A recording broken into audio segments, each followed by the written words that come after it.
विद्यार्थी मित्रों नमस्कार। जवाहर नवोदय विद्यालय बुलढाणा, डी.जी. भटकर, पीजीटी इतिहास, कक्षा 12वीं, विषय इतिहास, अध्याय 3, बंधुत्व, जाति तथा वर्ग। आरंभिक समाज लगभग 600 ईस्वी सन पूर्व से 600 ईस्वी तक का कालखंड, भाग 3। इसके अंतर्गत हम देख रहे जन्म के परे संसाधन और प्रतिष्ठा। जन्म के अनुसार संसाधन और प्रतिष्ठा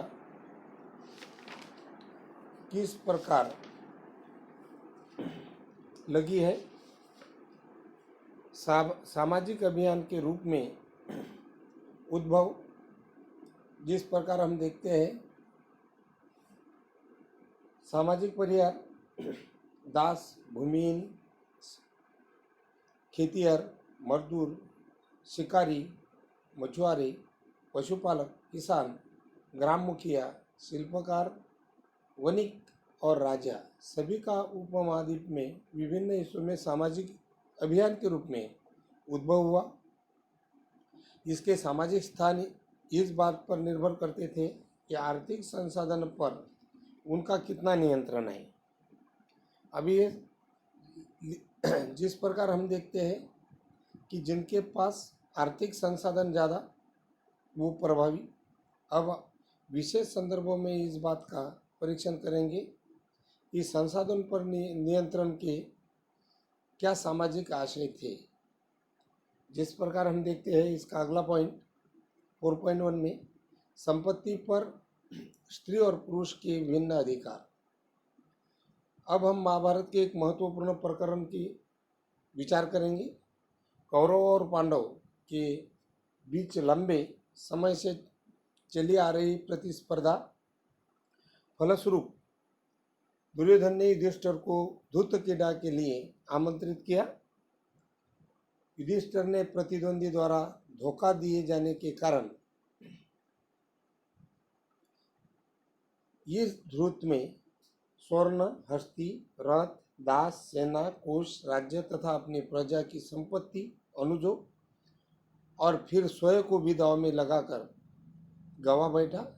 इसके उपरांत उन्होंने पांडवों की सहपत्नी द्रौपदी भी दांव पर लगा दिया और उसे वो हार गया।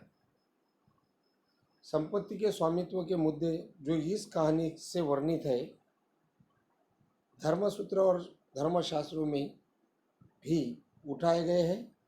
मनुस्मृति के अनुसार पैतृक जायदाद माता पिता की मृत्यु के बाद सभी पुत्रों से समान रूप से बंटवारा किया जाना चाहिए और यही समाज में रीत है। किंतु ज्येष्ठ पुत्र विशेष भाग का अधिकारी था, वो राजा बन सकता है। स्त्रियां इस पितृक संसाधन में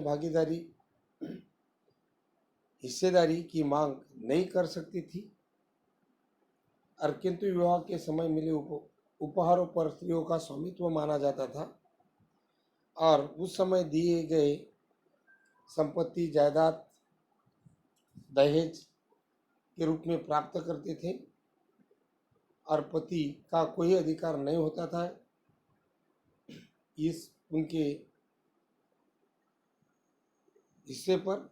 किंतु मनुस्मृति के स्त्रियों को पति की आज्ञा के विरुद्ध पारिवारिक संपत्ति अथवा स्वयं अपने बहुमूल्य धन की गुप्त संचय के विरुद्ध भी चेतावनी देती है। अपने इस धनाढ्य वाकाटा महर्षि प्रभावती गुप्ता के बारे में पढ़ा। अधिकतर साक्ष्य अभिलेख या साहित्यिक इस बात से इशारा करते हैं, दूसरे लेसन में हमने जानकारी ली, विवाह के समय मिले उपहार स्त्री का स्वामित्व माना जाता है। लेकिन प्रभावती गुप्ता के बारे में अभिलेख में साक्ष्य मिलते हैं कि उसके पास वो उच्च महिला थी और उच्च वर्ग की महिलाओं संसाधन पर अपनी पैठ रख सकती है। पिता के तरफ की संपत्ति उसे मिल सकती है। संसाधन, भूमि, पशु और धन पुरुषों का ही नियंत्रण था। लेकिन प्रभावती का उदाहरण और अमीर का उदाहरण अलग है। वर्ण और संपत्ति के आधार पर हम इसमें देखें तो वर्णों के अनुसार संपत्ति का ब्राह्मणीय ग्रंथों के अनुसार संपत्ति पर अधिकार आधार वर्ण वर्ण पर था। जैसा कि हमने पढ़ा है कि शूद्रों के लिए एकमात्र जीविका ऐसी सेवा थी कि जिससे उसकी इच्छा शामिल नहीं थी और उसे हालांकि 3 उच्च वर्णों की पुरुषों के लिए विभिन्न जीविका का संभावना रहती थी और 3 वर्णों की सेवा करना, यदि इस विधानों को वास्तव में कार्यान्वित किया जाता है तो ब्राह्मण और क्षत्रिय सबसे धनी व्यक्ति थे और संपत्ति जायदाद पर उनका ही मेल था, उनका विश्वास वर्चस्व था। साहित्यिक परंपरा में पुरोहित और राजाओं का वर्णन मिलता है, जिससे राजा अधिकतर धनी चित्रित होते हैं। पुरोहित भी सामान्यतः धनी दर्शाए जाते हैं। यदा कदा निर्धन ब्राह्मण जैसा सुदामा का भी चित्रण मिलता है। एक और स्तर यहाँ पर समाज के ब्राह्मणीय दृष्टिकोण को धर्मसूत्र और धर्मशास्त्र की संहिताबद्ध किया जाता है और वन्य परंपरा ने वर्णों की आलोचना प्रस्तुत होती है। दानशील आदमी को सम्मान किया जाता है और जो आदमी संपत्ति ग्रहण करने वाले की घृणा होती है, ये भी बात यहाँ पर देखी है। और कुछ इसके अंतर्गत गौतम बुद्ध ने भी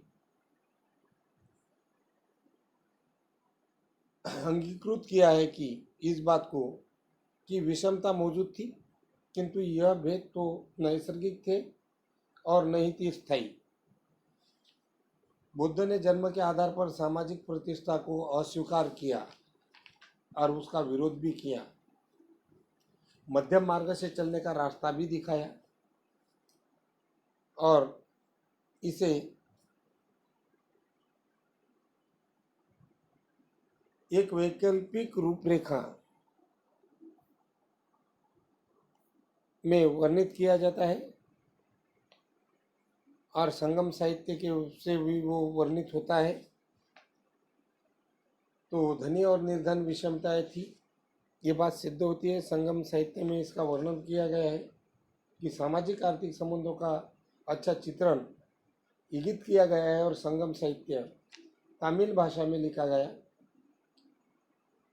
और 2000 वर्ष पहले अनेक सरदारियाँ थी और ये सरदारियाँ अपनी प्रशंसा गाने वाले चारण और कवि की आश्रयदाता थी।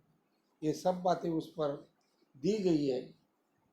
अभी हम अगला पॉइंट देखते हैं, सामाजिक विषमताओं की व्याख्या। सामाजिक विषमता की व्याख्या एक सामाजिक अनुबंध था। बुद्ध ने समाज में फैली विषमता के संदर्भ में एक अलग अलग अवधारणा प्रस्तुत की। साथ ही समाज में फैले अंतर विरोधी को नियमित रूप से करने के लिए संस्थानों की आवश्यकता थी और उस पर भी अपना दृष्टिकोण सामने रखा। सुप्त पिटक नामक एक ग्रंथ में भी मिथक वर्णित है। बताता है कि प्रारंभ में मानव पूर्णतः विकसित नहीं थे, वनस्पति जगत भी अविकसित था। सुप्त पिटक ग्रंथ ये बौद्ध धर्म से संबंधित है और वो वनस्पति जगत जैसा विकसित था। सभी जीव शांति के लिए निर्बंध लोक में रहते थे और प्रकृति में उतना ही ग्रहण करते थे जितना एक समय भोजन के लिए आवश्यकता हो। लेकिन समय बदल गया, व्यक्ति लालची बन गया और ये सुप्त पिटक की कथा लिखित रही, लेकिन मनुष्य अधिकाधिक लालची, प्रतिहिंसक और कपटी हो गया, जिस वजह से आज की स्थिति वही है। भ्रष्टाचार का मूल कारण संपत्ति का संचयन। तो राजा का पद लोगों द्वारा चुने जाता था, निर्भर था, लेकिन कर राजा की सेवा के बदले में ही दिया जाता है। राजा इतनी सेवा करता है, उसके बदले में जनता उसे कर देती थी। और ये मिथक इस बात को दर्शाता है कि मानवीय कर्म का बड़ा हाथ था और कुछ आशय भी है। उदाहरण, यदि मनुष्य स्वयं प्रणाली को बताने रखने के लिए जिम्मेदार थे तो भविष्य में उससे परिवर्तन भी ला सकते थे, लेकिन इसमें कोई परिवर्तन नहीं लाया। इस प्रकार के आज के जो पीरियड में मैंने आपको महत्वपूर्ण 2-3 पॉइंट बताए, इस पर आपको मैं मूल्यांकन के प्रश्न और ये प्रश्न आपको लिख के भेजना है व्हाट्सएप में, फोटोकॉपी निकाल के, और क्या सही है गलत है मुझे दिखाना है। संगम साहित्य कौन सी भाषा में लिखा है, पहला प्रश्न। दूसरा प्रश्न यह है, स्त्री धन की संज्ञा किसे दी जाती थी। तीसरा प्रश्न है, जन्म के नाम पर सामाजिक प्रतिष्ठा को किसने अस्वीकार किया। जन्म के नाम पर सामाजिक प्रतिष्ठा को किसने अस्वीकार किया। चौथा प्रश्न, राजा का पद किसके द्वारा चुने जाने पर निर्भर करता था। और पांचवा और अंतिम प्रश्न है, कर का मूल्य बताओ। अभी गृह कार्य के लिए अभी जो 2 महत्वपूर्ण पॉइंट पढ़ा है, इसमें एक प्रश्न है, ये 4-5 मार्क के लिए आ सकता है, 6 मार्क के लिए भी। संपत्ति पर स्त्री और पुरुष के भिन्न अधिकार का वर्णन कीजिए।